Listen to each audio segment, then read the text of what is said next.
After months of setbacks, endless repairs, and faults that seemed to come out of nowhere, Matt Armstrong's Bugatti Veyron had pushed him to the limit. For the first time during the rebuild, Matt has run out of answers, and that meant one thing: he needs Bugatti. If you've been following this story so far, subscribe to my channel, because this moment everything changes in this rebuild.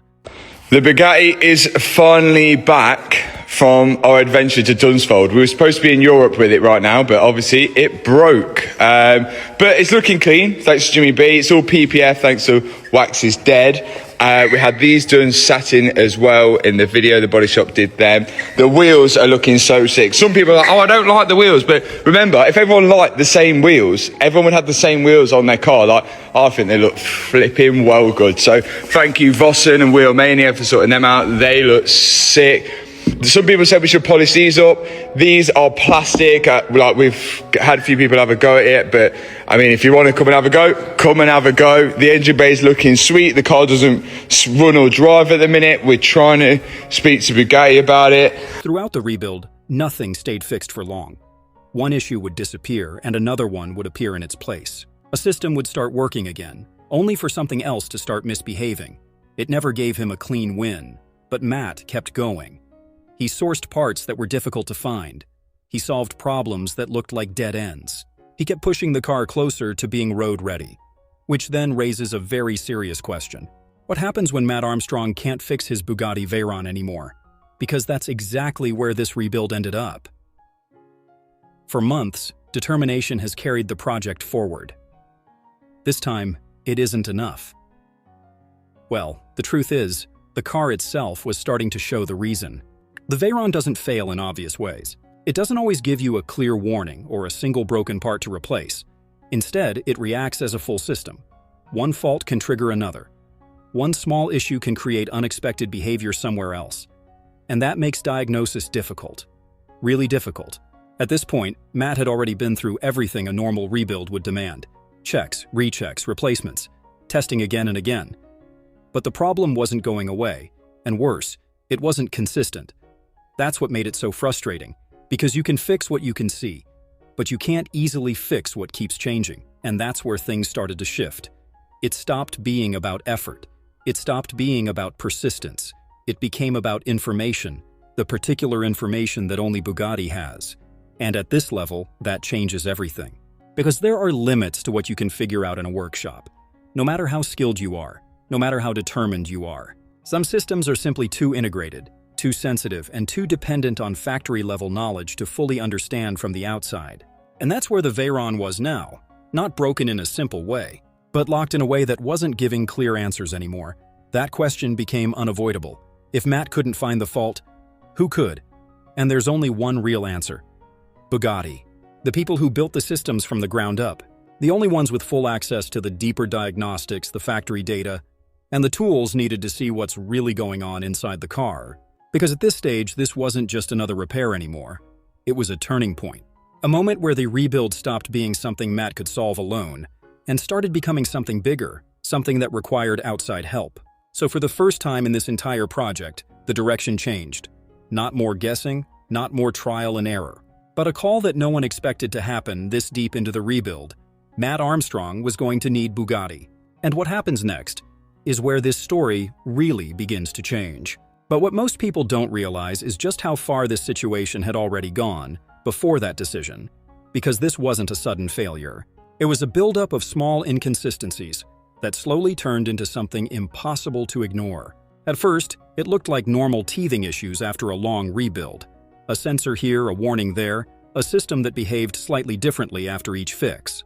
Nothing that seemed like a major problem on its own, but the pattern never stopped.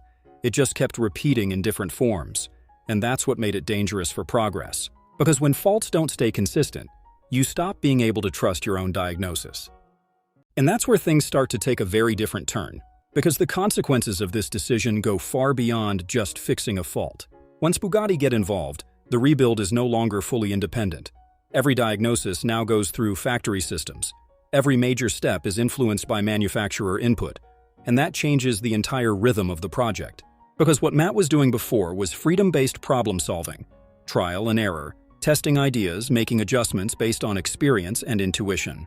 Now that process doesn't fully exist in the same way anymore.